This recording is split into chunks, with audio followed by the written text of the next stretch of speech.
Medios brasileños informaron que el gobierno de Lula da Silva evalúa la posibilidad de ejecutar un plan de extracción para rescatar a Nicolás Maduro ante un posible despliegue de Estados Unidos en el Caribe Sur. El presidente Nicolás Maduro dijo el jueves que no hay forma de que Estados Unidos invada Venezuela y llamó a sus ciudadanos a alistarse en las fuerzas militares, en medio de los anuncios de Washington de movilizar tropas al Caribe. En respuesta al anuncio de exmilitares venezolanos que prometieron ayudar a Estados Unidos a derrocar el régimen de Nicolás Maduro, comandos especiales reafirmaron ante el líder chavista su compromiso para defender a su país y a su presidente ante la amenaza del gobierno de Donald Trump. El gobierno de Donald Trump analiza la expulsión de Estados Unidos de cientos de niños guatemaltecos bajo su custodia federal, que cruzaron la frontera sin la compañía de un mayor de edad. La iniciativa sin precedentes sería aplicada a más de 600 niños guatemaltecos.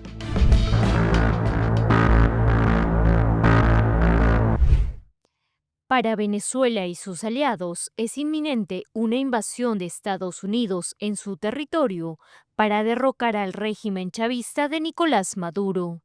En ese contexto, el medio especializado en defensa y seguridad, Defensanet, publicó un artículo titulado Operação Imery, o rescate clandestino de Nicolás Maduro por parte de Brasil. La investigación periodística revelaría que el gobierno de Lula da Silva está preparando una operación de rescate para el presidente Nicolás Maduro. De acuerdo con el artículo, las conversaciones iniciales se habrían producido en Bogotá durante la cumbre de la Organización del Tratado de Cooperación Amazónica, los días 21 y 22 de agosto de 2025. Allí, el canciller de Brasil, Mauro Vieira, y su homólogo venezolano Iván Gil sostuvieron un encuentro bilateral.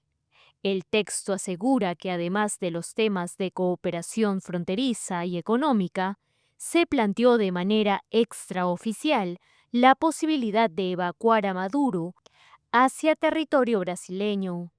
El artículo describe que el plan evaluado contaba con dos alternativas. La primera opción planteaba una movilización naval con la participación del portahelicópteros Atlántico, fragatas clase Niterói y el buque de desembarco Bahía, acompañados por unidades de operaciones especiales de la Marina de Brasil.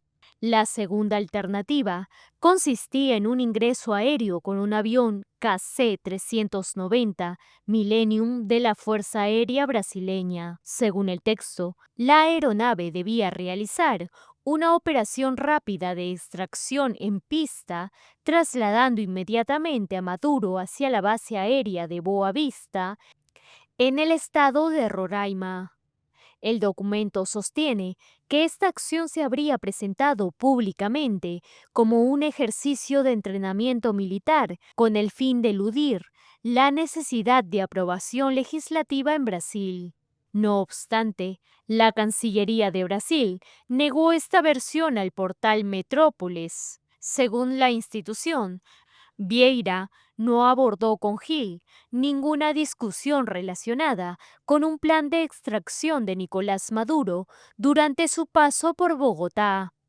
En esa misma línea, algunos sectores de la Marina brasileña rechazaron categóricamente cualquier tipo de participación en la operación, lo que generó divisiones dentro de las Fuerzas Armadas.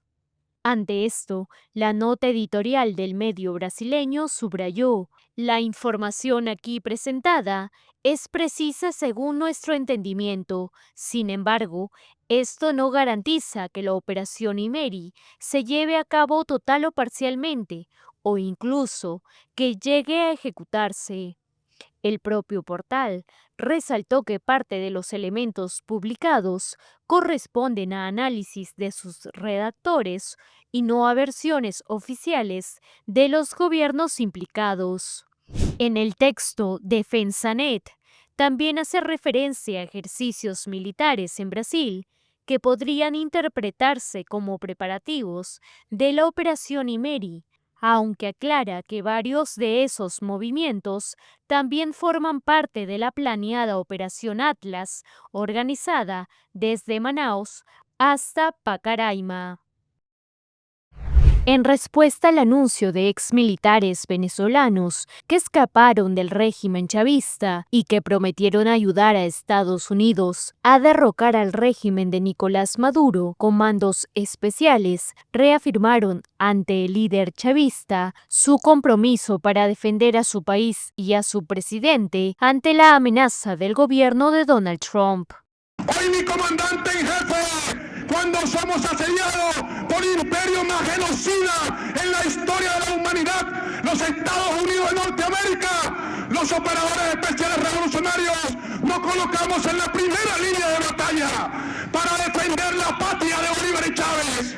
Que lo sepan los nacidos y los que están por nacer, que Venezuela nació para vencer y jamás, pero nunca jamás, para ser vencida. Si tenemos que entregar la vida, la entregaremos. Si osan posar por el suelo sagrado de la patria, se encontrarán con este grupo monolítico, que estaremos dispuestos, prestos y atentos a sus instrucciones, mi comandante en jefe, para defender lo que es nuestro. No se equivoque con Venezuela. Venezuela se respeta. Territorio libre. ¡Que viva la patria! Mi comandante en jefe. Maduro, notoriamente emocionado, agradeció con emoción y admiración la lealtad del Comando de Defensa del régimen. La exhibición de lealtad de los militares llega en un momento en el que la oposición, como María Corina Machado, denuncian fracturas internas en las Fuerzas Armadas y en el que líderes internacionales han intensificado la presión contra la dictadura. Para Maduro, sin embargo, estos actos son clave para intentar mostrar cohesión en torno a su figura y al legado de Hugo Chávez. El dictador, ante los cientos de militares que portaban escudos con la frase "dudar es traición", también aprovechó para enviar un mensaje a los Estados Unidos, asegurando que ni sanciones, ni bloqueos, ni guerra psicológica, ni asedio podrán doblegar a Venezuela. Hasta perder la vida si fuese necesario, ¿lo juran ustedes?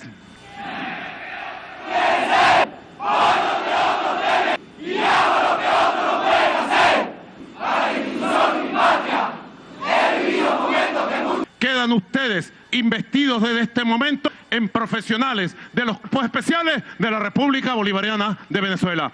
Cabe señalar que Maduro llamó a una segunda jornada de aislamiento este viernes y sábado en la milicia bolivariana, un componente castrense integrado por civiles que exhiben una alta carga ideológica para hacer frente a la posible amenaza.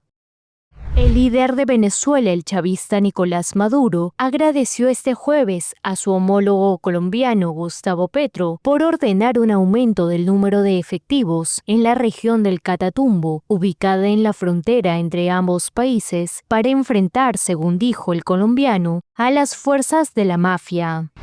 Presidente Gustavo Petro ha dado una orden hoy de reforzar con 25.000 hombres un nuevo pie de fuerza toda la zona del Catatumbo colombiano. Así que la coordinación de la zona binacional número 1 avanza para bien de la soberanía, la paz y el futuro de prosperidad de nuestros pueblos fronterizos.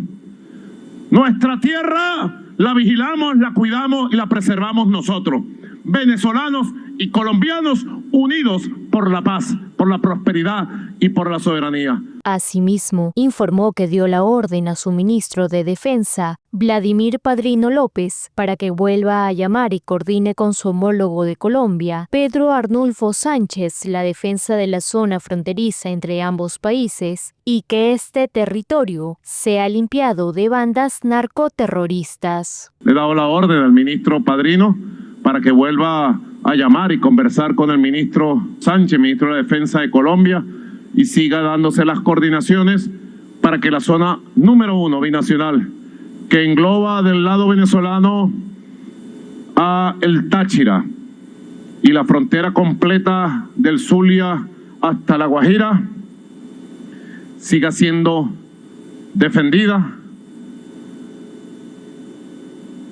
limpiada de bandas narcoterroristas y sigamos construyendo las bases de una paz estable con igualdad, desarrollo social y prosperidad.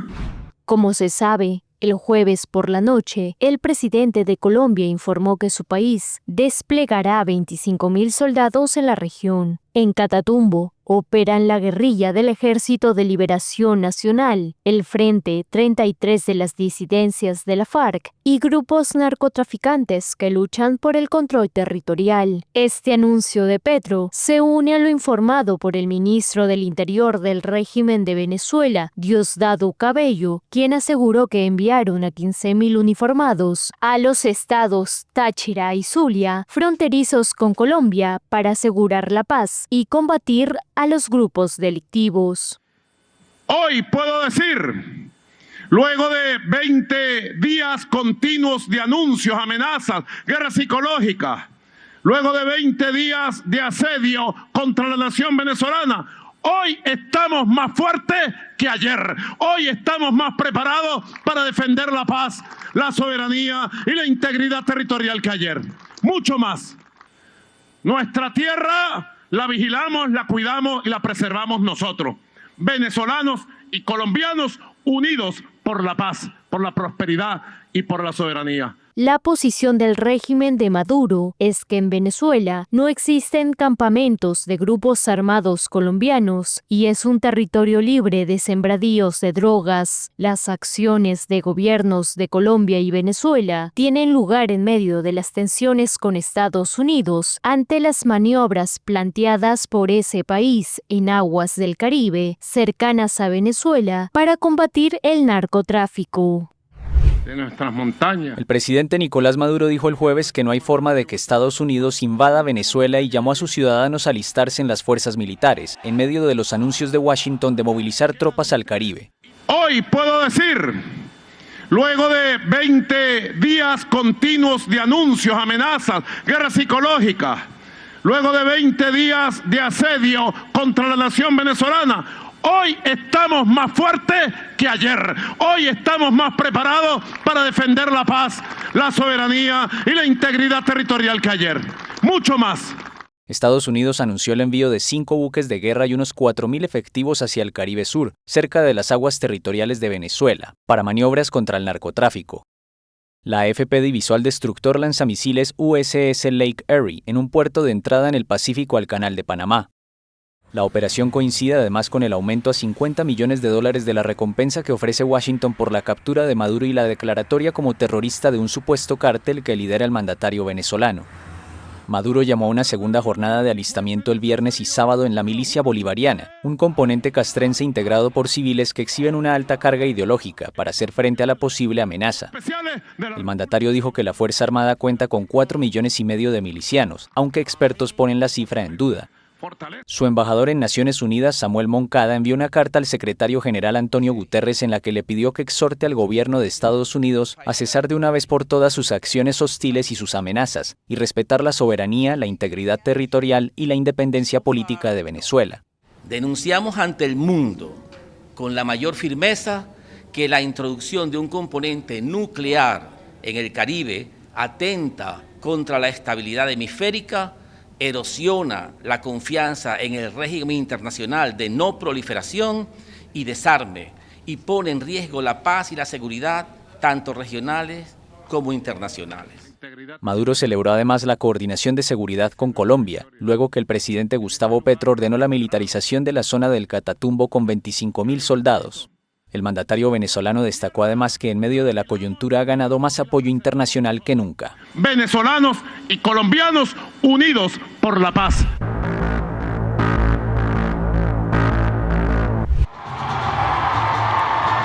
Ya no tendrá la protección del Servicio Secreto de Estados Unidos.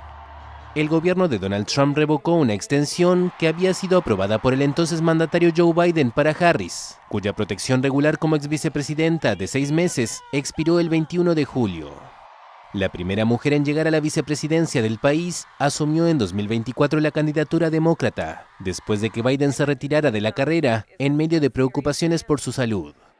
Aunque ha mantenido un bajo perfil desde que perdió las elecciones, Harris tiene programada una gira en los próximos meses para promocionar un libro titulado 107 días sobre su breve y fallida campaña electoral. El texto con los bastidores de la campaña será lanzado el 23 de septiembre en Estados Unidos. Desde que volvió a la Casa Blanca en enero, Trump ha tomado una serie de medidas contra quienes percibe como enemigos y oponentes políticos.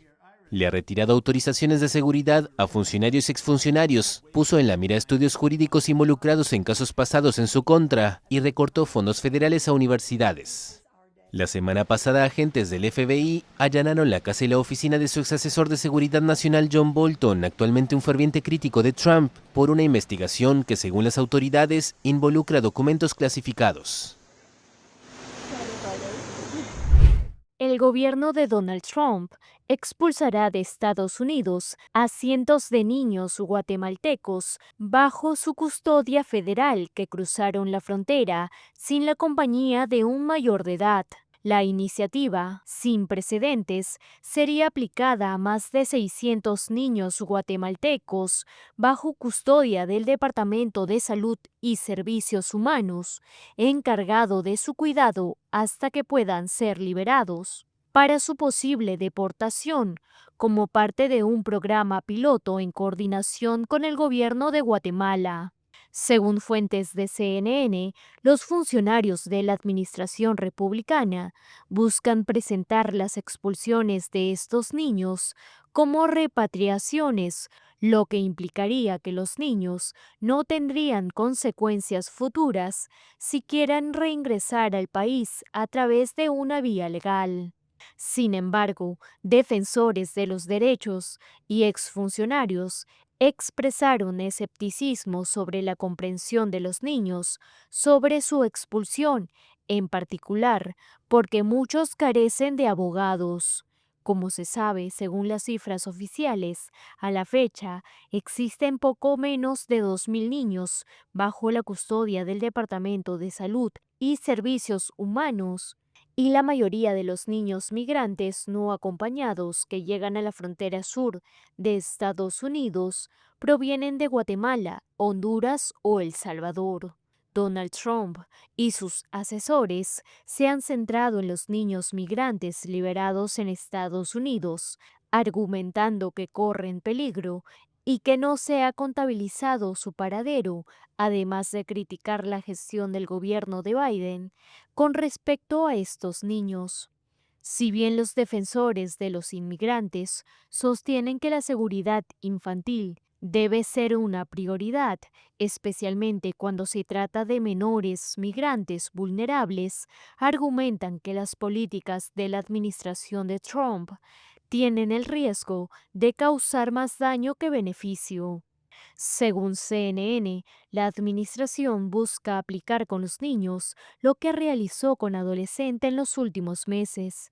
Según varias fuentes, la administración habría ordenado a agentes federales que preguntaran a los adolescentes migrantes encontrados en Estados Unidos si deseaban salir del país, lo que marca una ruptura con el protocolo establecido, que exigía que las autoridades entregaran la mayoría de los niños no acompañados al Departamento de Salud y Servicios Humanos.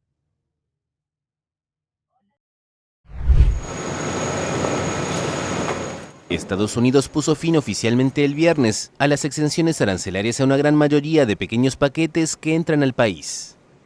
El presidente republicano Donald Trump, quien firmó un decreto al respecto el 30 de julio, argumentó que el objetivo es poner fin a una falla catastrófica utilizada entre otros para evitar aranceles y enviar opioides sintéticos, así como otros productos peligrosos. Según la Oficina de Aduanas y Protección Fronteriza, estos pequeños paquetes contendrían el 98% de los narcóticos, 97% de las falsificaciones y el 70% de los productos peligrosos para la salud que fueron incautados durante 2024. La norma derogada permitía que paquetes con valor menor a $800 entraran libres de impuestos al país. Washington justifica la medida por la explosión en el envío de paquetes postales, que según sus datos ha pasado de 134 millones de unidades en 2015 a más de 1.360 millones en 2024. De ahora en adelante, los paquetes con un valor superior a $100 estarán sujetos a los mismos aranceles que las demás importaciones. Esto representa un mínimo del 10%, del 15% para los que vengan desde la Unión Europea y hasta del 50% para países como India y Brasil. Solo los regalos o envíos personales con un valor inferior a $100 se beneficiarán de la exención. La Unión Postal Universal de las Naciones Unidas informó el martes que los operadores postales de 25 países miembros habían suspendido sus servicios hacia Estados Unidos. La razón invocada es la brevedad del plazo para implementar el texto, que establece que corresponde a los transportistas y otras partes autorizadas recaudar por adelantado de los remitentes los aranceles, antes de transferirlos a la Oficina de Aduanas y Protección Fronteriza.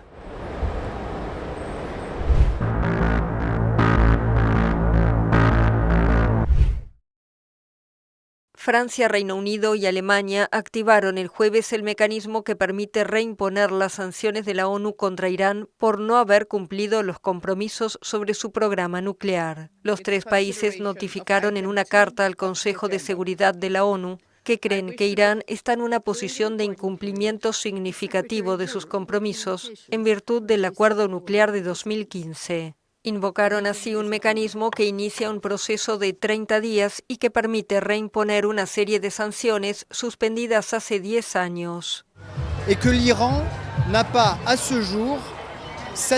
Hasta la fecha, Irán no ha cumplido con las demandas que habíamos formulado y que podrían habernos llevado a posponer esta decisión de aplicar sanciones. ¿Cuáles son estas sanciones? Bueno, se trata de embargos mundiales sobre armas, instituciones financieras, pero también sobre equipos nucleares, a los que se sumará una serie de sanciones que fueron levantadas por la Unión Europea hace 10 años.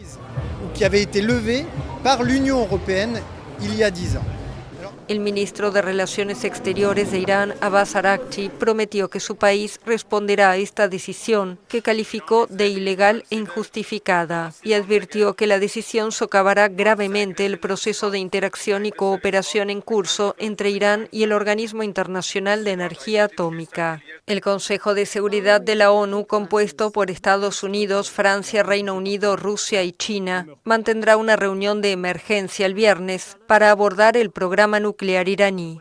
El secretario general de la ONU, Antonio Guterres, instó a utilizar el plazo como una oportunidad para evitar una escalada y avanzar hacia la paz.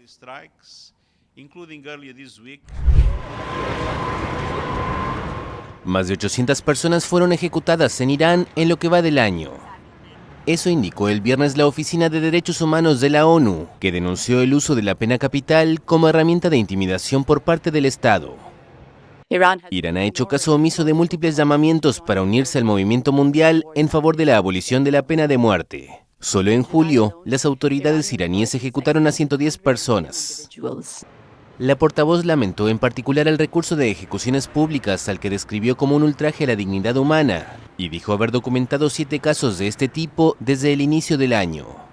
Además aseguró que en este momento 11 personas están expuestas a ser ejecutadas de forma inminente, entre ellas 6 acusados de rebelión armada por ser supuestamente integrantes del grupo exiliado opositor Muyahidines del Pueblo de Irán.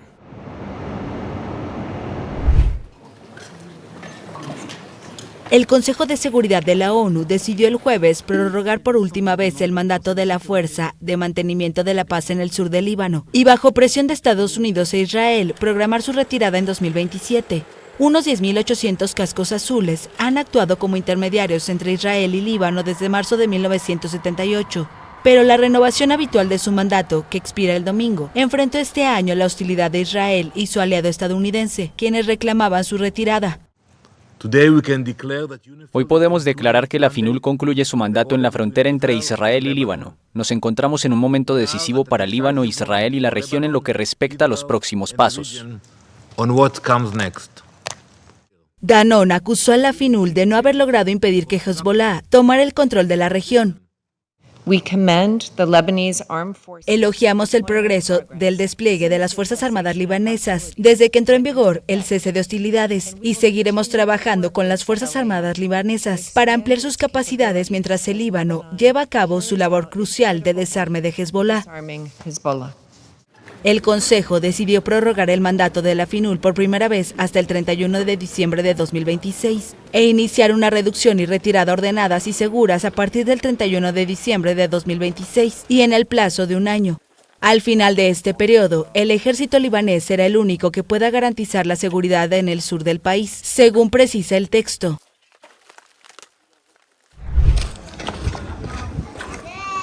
La ciudad de Gaza es ahora una zona de combate peligrosa. Así lo declaró el viernes Israel, que amenaza con lanzar allí una gran ofensiva militar contra el movimiento islamista palestino Hamas. El ejército señaló que ya no tendrá lugar allí la pausa táctica local diaria, anunciada a finales de julio con el objetivo, según las autoridades, de permitir el paso seguro de los convoyes de la ONU y de ONGs humanitarias. No obstante, dijo que continuará apoyando los esfuerzos humanitarios al margen de sus maniobras y operaciones militares. La Defensa Civil en Gaza informó el viernes de una treintena de muertos en el territorio palestino desde el amanecer. El ejército, contactado por AFP, no reaccionó de inmediato. Pese a crecientes presiones dentro y fuera de Israel para poner fin a la guerra, el ejército declaró el jueves que sus soldados proseguían sus operaciones en todo el territorio. Un día antes había advertido que la evacuación de la ciudad de Gaza, considerada como uno de los últimos bastiones de Hamas, era inevitable. Pero por ahora no ha llamado a la población a evacuar.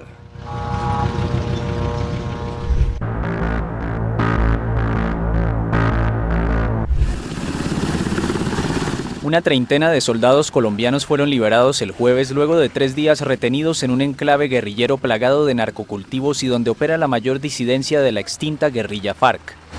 Así lo anunció la Defensoría del Pueblo, que junto a delegaciones del gobierno y la ONU mediaron para la liberación de los soldados. Hacia la vereda de Nueva York, zona rural del municipio del Retorno, en el departamento del Guaviare, esta noche fueron liberados nuestros valientes soldados e infantes de marina que fueron secuestrados, aislados y presionados bajo extremas condiciones, pero jamás fueron vencidos. Tras fuertes combates con los rebeldes, el lunes unos 600 pobladores impidieron la salida de las tropas en el departamento del Guaviare, al sureste del país, en una acción que el gobierno del presidente Gustavo Petro consideró un secuestro.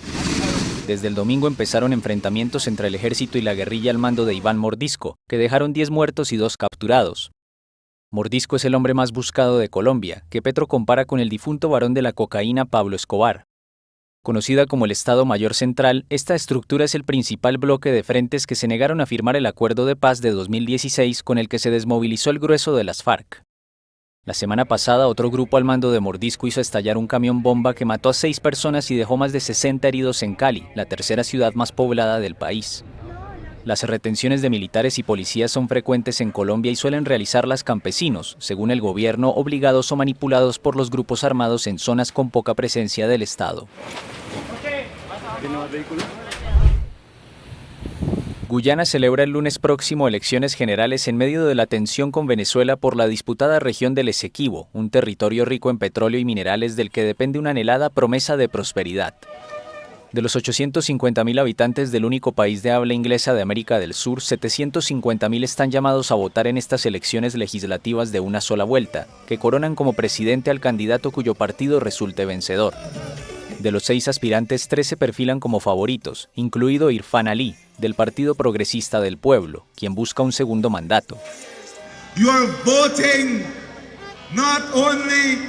Están votando no solo por hoy, están votando por el futuro de este país, están votando por nuestra soberanía, nuestra seguridad nacional.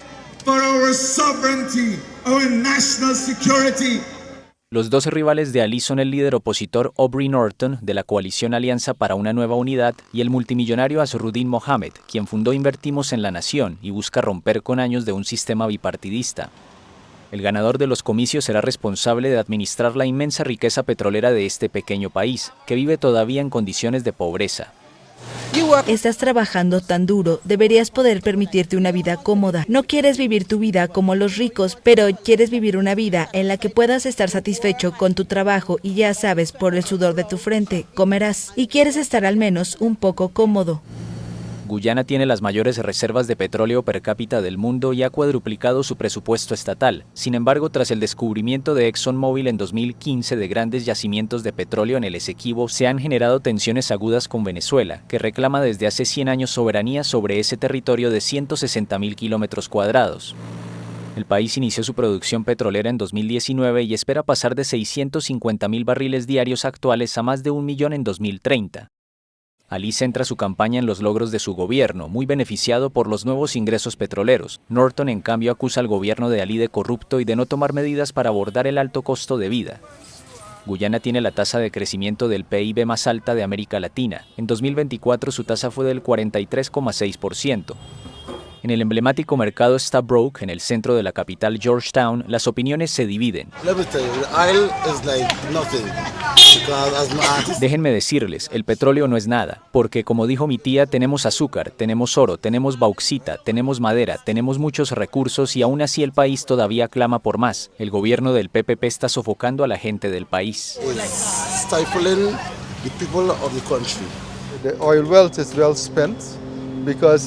La riqueza del petróleo está bien gastada porque con el presupuesto de este año habría provenido del petróleo que tenemos aquí y no podría haber llegado en mejor momento en términos de todo lo que tenemos en Guyana: infraestructura, nuevos hospitales, nuevas carreteras, nuevas autopistas.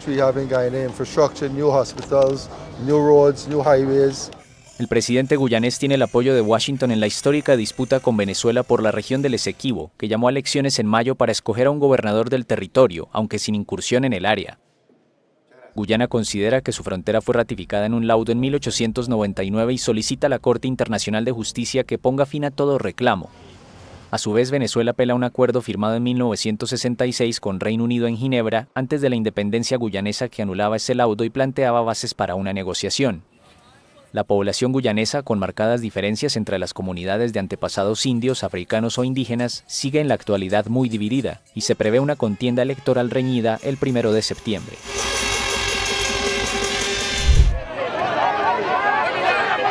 El presidente argentino Javier Milei se refirió el jueves al ataque con piedras del que fue objeto durante un acto electoral y rechazó las acusaciones de corrupción a su hermana Karina Milei durante un discurso ante empresarios. Milei fue atacado con piedras el miércoles cuando realizaba un acto de campaña con sus candidatos en la periferia sur de Buenos Aires. Su hermana y secretaria de la presidencia también iba en el vehículo. Todos salieron ilesos. Como todos saben, ayer en una actividad de campaña vivimos una situación aberrante. Un grupejo violento irrumpió por la fuerza y empezó a arrojar piedras hacia nosotros. Y como todos también saben, esto se dio en medio de un contexto de burdas operaciones difamadoras.